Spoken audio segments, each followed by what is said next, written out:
A Mátra nagyon-nagyon fontos, hiszen én itt születtem, itt nőttem föl, ezeket a területeket ismerem gyerekkorom óta. A dédnagymamámmal nagyon sokat jártam az erdőt, mezőt, és ott a természet szeretete és kicsit ez a spirituális életérzés, ez nagyon megragadott, úgyhogy én már tudtam szinte egész kiskorban, hogy mivel szeretnék foglalkozni.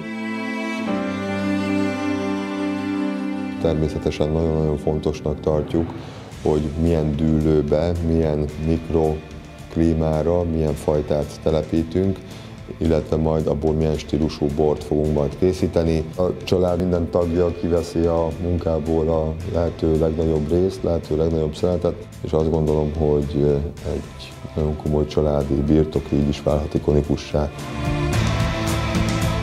Olyan nagykereskedés vagyunk, amelyik főleg kis és közepes birtokméretű, jórészt családi pincészetekkel dolgozunk együtt. A háttérben van egy kiváló, tehetséges, nagy odafigyeléssel dolgozó borász, aki minden évben az évjáratból a lehető legjobbat kihozva törekszik a lehető legjobb borok elkészítésére.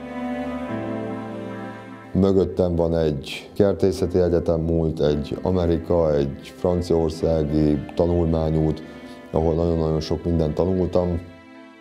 A cserszegi fűszeres és a rozé képezi az alapborainkat tulajdonképpen, majd ezt követi az Epreskert Chardonnay, Epreskert Sauvignonban, ami egy dűlőszerített, majd még egyel föntebb van a kékfrankos Pinot Noir, illetve házlevelű, ami kimondottan csak a terroir borokról szól.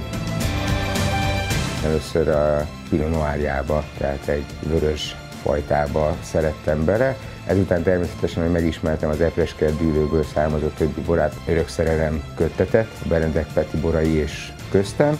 15 hektárról levezényelni egy születet és készíteni termőhelyi borokat véleményem szerint nem könnyű feladat. Mint borász csak egyedül vagyok itt, egyedül hozok kardinális döntéseket, egy évben egyszer tudom ezt meghozni.